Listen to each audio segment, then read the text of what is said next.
Hi hello എല്ലാവർക്കും കൃഷിലോകത്തിൻ്റെ പുതിയൊരു വീഡിയോയിലേക്ക് സ്വാഗതം. അപ്പം നമ്മൾ ഇന്ന് ഒരു സന്തോഷം പങ്കുവയ്ക്കാനാണ് വരുന്നത് കേട്ടോ. അങ്ങനെ നമ്മളുടെ 2024 മാങ്കോസ്റ്റിൻ്റെ ഫസ്റ്റ് വിളവെടുപ്പാണ്. ശരിക്കും ഫസ്റ്റ് എന്ന് പറഞ്ഞാൽ ഇന്നലെ ഞാൻ വന്ന് ഇനിയിപ്പോൾ ഒരു 4 എണ്ണം ഇതിൻ്റെ താഴെ കിടന്ന് എനിക്ക് കിട്ടി. അപ്പോൾ ഇത് പഴുക്കാറായിട്ടുണ്ടെന്ന് എനിക്കൊരു പ്രതീക്ഷ തോന്നിയിട്ടുണ്ടായില്ല. കാരണം 3 മാസം ആയിട്ടില്ല, ആവണമുള്ളൂ. അപ്പോൾ ഈ കാലാവസ്ഥയുടെ വ്യത്യാസം കൊണ്ടൊക്കെ നേരത്തെ ഫ്രൂട്ട് പാകമായതാണ്. നല്ല വലിപ്പമുണ്ട്. അത് കേട്ടോ, നല്ല അടിപൊളി. അതെ, നല്ല ടേസ്റ്റി ആയിരുന്നു. താഴെ വീണമെങ്കിലും ഇവിടെ വീണത് കൊണ്ട് കാര്യമായിട്ടൊന്നും പറ്റിയില്ല. നോർമലി തറഞ്ഞ സ്ഥലത്തൊക്കെ വീണെന്നുണ്ടെങ്കിൽ അതൊരു കേടുപോലെയാവും. ഇതൊന്നും കുഴപ്പമൊന്നും പറ്റിയിട്ടുണ്ടായില്ല. അപ്പോൾ ഞാൻ ഇന്നലെ വീഡിയോ എടുക്കണമെന്ന് വിചാരിച്ചു, പക്ഷേ നേരം കിട്ടിയില്ല. അപ്പോൾ ഇന്ന് ഞങ്ങളിപ്പോൾ മെയ് 1 ഞങ്ങൾ വന്ന് ലോക തൊഴിലാളി ദിനമാണ്. അപ്പോൾ തൊഴിലാളി ദിനത്തിൽ എല്ലാ തൊഴിലാളികൾക്കും വേണ്ടി ഞാനിത് പൊട്ടിച്ച് കഴിക്കാൻ പോകും. അതെ, മണ്ണിൽ പണിയെടുക്കുന്നവനാണ് ഏറ്റവും വലിയ തൊഴിലാളി. അതെ, ഇതിപ്പോൾ ഇവിടെ താഴെ നിന്നാൽ ജസ്റ്റ് ഒരെണ്ണം നമുക്ക് പൊട്ടിക്കാൻ പറ്റും. കിട്ടിപ്പോയി. നല്ല വലിപ്പമുള്ള ഫ്രൂട്ടാണ്.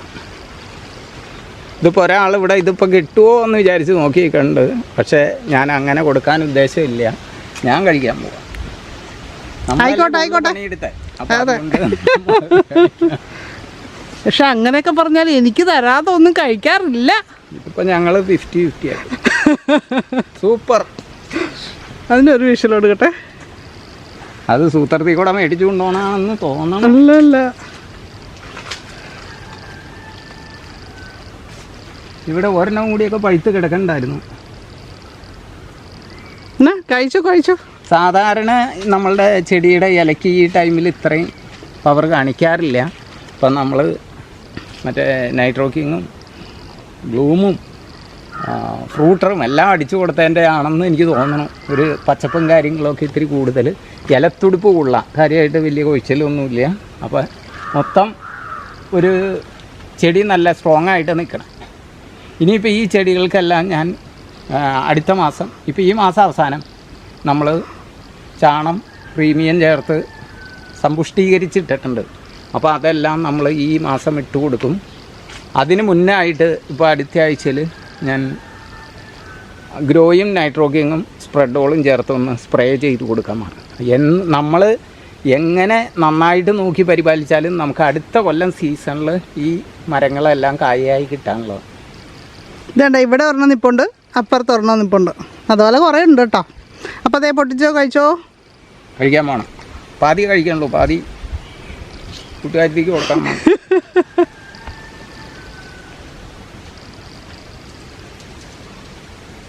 പകുതി ഞാനെടുത്തു, പകുതി കൊടുത്തു.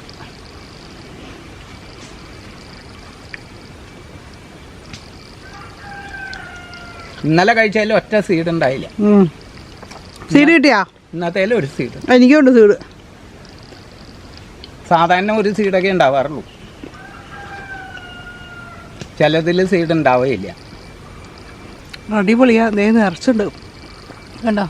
അതും വഴുത്തു, അത് പൊട്ടിക്കാം. ഇതൊക്കെ പെട്ടെന്ന് 2 ദിവസം കൊണ്ട് അതൊക്കെ ആവും. ഇപ്പം നമുക്ക് ഫ്രൂട്ടായി കിട്ടിക്കഴിഞ്ഞാൽ നല്ല റേറ്റ് ഉണ്ട്. കാരണം സീസണായി വന്നിട്ടില്ലല്ലോ. അത് കാരണം 400-500 രൂപയൊക്കെ കിലോയ്ക്ക് കിട്ടും. സീഡ് അങ്ങനെ ഞാനിവിടെ പാകാം. സീഡ് ഒരെണ്ണം ഞാൻ കഴിച്ചത് സീഡ് ഞാൻ ഇതിൽ പാകമാണ്. അപ്പോൾ നമുക്ക് മാങ്കോസ്റ്റിൻ്റെ ഒരു കാര്യമെന്ന് പറഞ്ഞാൽ സീഡ് മുളപ്പിച്ചാൽ മതി. നമ്മൾ ബഡ് ചെയ്തതും ഗ്രാഫ്റ്റ് ചെയ്തതും ഒക്കെ എല്ലുമൊക്കെ നല്ലത് സീഡ് മുളപ്പിച്ചതാണ്. അപ്പോൾ അതിവിടെ ഇരുന്ന് മുളക്കട്ടെ. അപ്പോൾ നമ്മൾ നഴ്സറിയിൽ നിന്നൊക്കെ വാങ്ങിക്കുമ്പോൾ ഏതിനമാണ്, എങ്ങനത്തെ വലിപ്പമുള്ളതാണോ, അങ്ങനെയൊക്കെയുള്ള കൺഫ്യൂഷൻസ് ഒന്നും വേണ്ട. നമ്മുടെ വീട്ടിൽ തന്നെ ആകുമ്പോൾ ഒടിഞ്ഞു വീഴരുത് കേട്ടോ. അവിടുത്തെ പ്ലാന്റ് ആണെങ്കിൽ കാറ്റത്ത് അവിടുത്തെ പോവുകയും ചെയ്തു, കാറ്റത്ത് ഒടിഞ്ഞു പോയി. നമ്മൾ ടോട്ടൽ എത്ര മാങ്കോസ്റ്റിൻ പ്ലാന്റുകൾ വെച്ചിട്ടുണ്ട്? നമ്മൾ 105 എണ്ണത്തിൻ്റെ അടുത്ത് വെച്ചിട്ട്. അതെന്താണ് അത്രയും വെക്കാനുള്ള പ്രചോദനം? നമ്മളൊരു ഫാമിൽ വീഡിയോ ചെയ്യാൻ പോയപ്പോൾ നിറച്ച് മാങ്കോസ്റ്റിനും അവരിങ്ങനെ പറിച്ച് കൂട്ടിയിരിക്കും. അപ്പോൾ പിന്നെ ഞാൻ ആലോചിച്ചപ്പോൾ എന്ന് പറഞ്ഞാൽ റംബുട്ടാൻ വെച്ചാലോ എന്ന് വിചാരിച്ചു. നമ്മൾ ഉദ്ദേശിച്ചിരുന്നത് ഇങ്ങനെയല്ല. നമ്മളുടെ പറമ്പിൽ ഫുള്ള് ജാതിയും തെങ്ങുമായിരുന്നു. അപ്പോൾ ജാതിയും തെങ്ങുമായിരുന്നു കഴിഞ്ഞപ്പോൾ ആ ജാതിയുടെ വലിയ പണ്ടത്തെ 40 വർഷമൊക്കെ എത്തിയ ബഡ് ചെയ്ത ജാതികളായിരുന്നു. അവർക്കൊക്കെ കായകളും കാര്യങ്ങളും കുറവായിരുന്നു. അപ്പോൾ നമ്മൾ മണി കട്ട് ചെയ്ത് കളഞ്ഞു. അപ്പോൾ ജാതിനെ മൊത്തം കളയാനുള്ള ഉദ്ദേശത്തിലായിരുന്നു. പക്ഷേ നമ്മൾ വളം കൊടുത്ത്, അപ്പോൾ നമ്മൾ ശരിക്കും എറണാകുളത്തായിരുന്നല്ലോ താമസിച്ചിരുന്നത്. അപ്പോൾ ഇവിടെ പറമ്പ് ഇത്രയും ശ്രദ്ധയും കാര്യങ്ങളും ഉണ്ടായില്ല. അത് കഴിഞ്ഞ് നമ്മൾ വളം കൊടുത്ത് കാര്യങ്ങളൊക്കെ കറക്റ്റ് നനയും വളവും എല്ലാം റെഡിയായി വന്നപ്പോൾ നമ്മുടെ ജാതിയൊക്കെ നിറച്ച് കായ്ച്ചു കഴിഞ്ഞപ്പോൾ ഞാൻ പഴയ ജാതികളെ വെട്ടിയത് മാത്രമേ കളഞ്ഞുള്ളൂ, പിന്നെ ഒന്നിനെ മാറ്റിയില്ല. അപ്പോൾ ഈ ജാതികളുടെ ഗ്യാപ്പിലാണ് മാങ്കോസ്റ്റിൻ വെച്ചിരുന്നത്. അപ്പോൾ അതുകൊണ്ട് മാങ്കോസ്റ്റിനും നന്നായി വളം ചെയ്ത് മാങ്കോസ്റ്റിനും വലുതായി വന്നു. പിന്നെ മാങ്കോസ്റ്റിൻ്റെ ഒരു പ്രത്യേകത എന്ന് പറഞ്ഞാൽ ഓവർ വെയിൽ വേണ്ട, 50% വെയിൽ മതി. അപ്പോൾ നമ്മൾ ഇതിൻ്റെ ഇടയിൽ നിന്നാലും നമുക്ക് മാങ്കോസ്റ്റിൻ ഉണ്ടായി കിട്ടും. ഓവർ വെയിൽ വന്നാൽ മാങ്കോസ്റ്റിൻ ചെടിക്ക് താങ്ങാനുള്ള കപ്പാസിറ്റി ഇല്ല. കാരണം ഇതിൻ്റെ ഇലകളൊക്കെ കരിഞ്ഞു പോയി ഇത് ചെടി തന്നെ നശിച്ചു പോകാനും ചാൻസ് കൂടുതലാണ്. പിന്നെ ഒരു കാര്യമെന്ന് പറഞ്ഞാൽ മാങ്കോസ്റ്റിൻ ചെടിക്ക് ഒത്തിരി വെള്ളം വേണം. നന്നായിട്ട് ജലസേചനം നടത്തി കൊടുത്താൽ ചെടി നന്നായിട്ട് വളർന്നു വരെയും കായ്ഫലം തരെയും കാര്യങ്ങളും ചെയ്യുള്ളൂ. അപ്പോൾ നമ്മളിപ്പോൾ നന്നായിട്ട് വെള്ളം കൊടുക്കണു, വളം കൊടുക്കണു. കൊല്ലത്തിൽ 3 പ്രാവശ്യമെങ്കിലും വളം ചെയ്യും. ചെറുപ്രായത്തിലൊക്കെ നമ്മൾ കൊടുത്തുകൊണ്ടിരുന്നത് ജൈവ സ്ലറിയാണ്. അപ്പോൾ മെയിനായിട്ട് ചാണം കാര്യങ്ങളും ആട്ടിൻകാട്ടം, മഴ സമയത്താണെങ്കിൽ നമ്മൾ കോഴിക്കാട്ടം കൊടുക്കും. കോഴിക്കാട്ടം എന്ന് പറഞ്ഞാൽ നമ്മൾ ഈ ബ്രോയിലർ ചിക്കൻ്റെ കൊടുക്കാറില്ല. അപ്പോൾ അതിൽ ശരിക്കും പറഞ്ഞാൽ അറക്കപ്പൊടിയൊക്കെ ഉണ്ടാവും.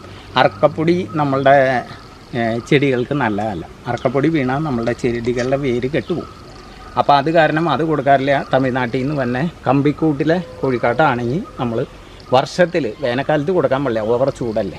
മഴ പെയ്തുകൊണ്ടിരിക്കുന്ന സമയത്ത് നമ്മൾ അങ്ങനെ ഇട്ട് കൊടുക്കാറുണ്ട്. ഇപ്പൊ എല്ലുപൊടി കൊടുക്കുന്നതിനെ പറ്റിയുള്ള അഭിപ്രായം എന്താ? ഇപ്പൊ കുറെ പേര് അതിനെപ്പറ്റി പറയുന്നുണ്ടല്ലോ നമ്മുടെ വാട്സാപ്പിൽ. ഇപ്പൊ നമ്മൾ നമ്മളുടെ പറമ്പിലേക്ക് കടത്താറില്ല. ആദ്യം ഞാൻ എല്ലുപൊടി കൊടുത്തുകൊണ്ടിരുന്ന. അപ്പോൾ എല്ലുപൊടിയെ പറ്റി പറയണത് കറക്റ്റാണോ എന്ന് നമുക്കറിയില്ല. എല്ലുപൊടി ആസിഡ് ഒഴിച്ച് പൊടിച്ചെടുക്കേണ്ടെന്ന് കേൾക്കണേ.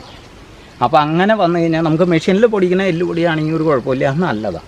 പക്ഷേ മറ്റോണം പൊടിച്ചെടുക്കണ്ടെങ്കിൽ ഈ ആസിഡിൻ്റെ അംശങ്ങൾ നമ്മളുടെ എല്ലുപൊടിയിലുണ്ടെങ്കിൽ നമ്മുടെ ചെടികൾക്ക് ദൂഷ്യം. പലരും എല്ലുപൊടി ഇട്ടിട്ട് ചെടി വരെ നശിച്ചു പോയി എന്നുള്ള കാര്യങ്ങളൊക്കെ പറയുന്നത്. നമ്മളപ്പോൾ ഇത് പരീക്ഷിക്കാനായിട്ട് തയ്യാറല്ല. ഇപ്പോൾ കുറച്ച് നാളായിട്ട് നമ്മൾ യൂസ് ചെയ്തുകൊണ്ടിരിക്കുന്ന ജൈവ വളങ്ങളാണ് ലിക്വിഡായിട്ടുള്ളത്. ആ സംഭവങ്ങൾ നമ്മളിപ്പോൾ ചെടിയുടെ വളർച്ചയ്ക്ക് വേണ്ടി നമ്മൾ കൊടുക്കുന്നതെന്ന് പറഞ്ഞാൽ നൈട്രോക്കിങ്ങും ഗ്രോയും കൂടി. ഇതുപോലെ കാച്ച ചെടികളല്ല, അല്ലാത്ത ചെടികൾക്ക്, ചെറിയ ചെടികൾക്ക് നമ്മൾ നൈട്രോക്കിങ്ങും ഗ്രോയും അതുപോലെ സ്പ്രെഡോളും ചേർത്ത് 1 മാസമൊക്കെ കൂടുമ്പോൾ നമ്മൾ സ്പ്രേ ചെയ്ത് കൊടുക്കും. അപ്പോൾ നമ്മളുടെ പറമ്പിൽ ഇപ്പം നമ്മൾ നോക്കിയിട്ട് അത് വളരെ ചെടികൾക്ക് നല്ല ഗ്രോത്തും അതുപോലെ ഇലകൾക്കൊക്കെ ഭയങ്കര പച്ചപ്പും ഇലകളൊക്കെ കണ്ട നല്ല. ഈ ചെടിക്കൊക്കെ നമ്മൾ പൂക്കാൻ ബ്ലൂമൊക്കെ അടിച്ചു കൊടുത്തതാണ്. അതുപോലെ തന്നെ പൂത്തതിന് ശേഷം കായ വിരിഞ്ഞപ്പോൾ നമ്മൾ ഫ്രൂട്ടർ അടിച്ചു കൊടുത്തതാണ്. നമ്മളുടെ അതിൻ്റെ പ്രത്യേകത എന്ന് പറഞ്ഞാൽ ഈ തവണ ഈ മരത്തിൻ്റെ ഒരു കായ പോലും കൊഴിഞ്ഞിട്ടില്ല. ആകെ ഒരു കായയായിട്ട് നേരത്തെ എങ്ങാണ്ട് കൊഴിഞ്ഞു. അത് പിന്നെ ഒറ്റ കായ കൊഴിഞ്ഞു പോയിട്ടില്ല. കഴിഞ്ഞ കൊല്ലം ഇതിൻ്റെ ഒരുപാട് കായകൾ കൊഴിഞ്ഞു പോയതാണ്. അപ്പോൾ ഞാനിപ്പോൾ രണ്ടാമത് അടിച്ചു കൊടുത്തതെന്ന് പറഞ്ഞാൽ ഓവർ ചൂടല്ലേ, ഒരു കൊല്ലവും വരാത്ത ചൂടാണ് ഈ കൊല്ലം. അപ്പോൾ നമ്മൾ സ്ട്രെസ് ഔട്ട് എന്ന് പറയുന്ന സംഭവം കൂടി ചേർത്ത് സ്പ്രേ ചെയ്ത് കൊടുത്തു. അപ്പോൾ അതിൻ്റെ റിസൾട്ട് നമുക്ക് നല്ല റിസൾട്ട് തന്നെ. അപ്പോൾ ഫ്രൂട്ടായാലും നല്ല വലിപ്പത്തിൽ ചക്ക ഉണ്ടാക്കി കിടക്കുന്നുണ്ട്. ഞങ്ങളുടെ ചക്കക്കുട്ടൻ. അപ്പോൾ ഞങ്ങൾക്ക് പഴുത്ത ചക്കയൊക്കെ വേണ്ടത് കിട്ടുന്നുണ്ട്. ഞങ്ങൾ ഇന്ന് 2 ചക്ക മുറിച്ചു, കുറേ ഫ്രിഡ്ജിലെടുത്ത് വെച്ചിട്ടുണ്ട്.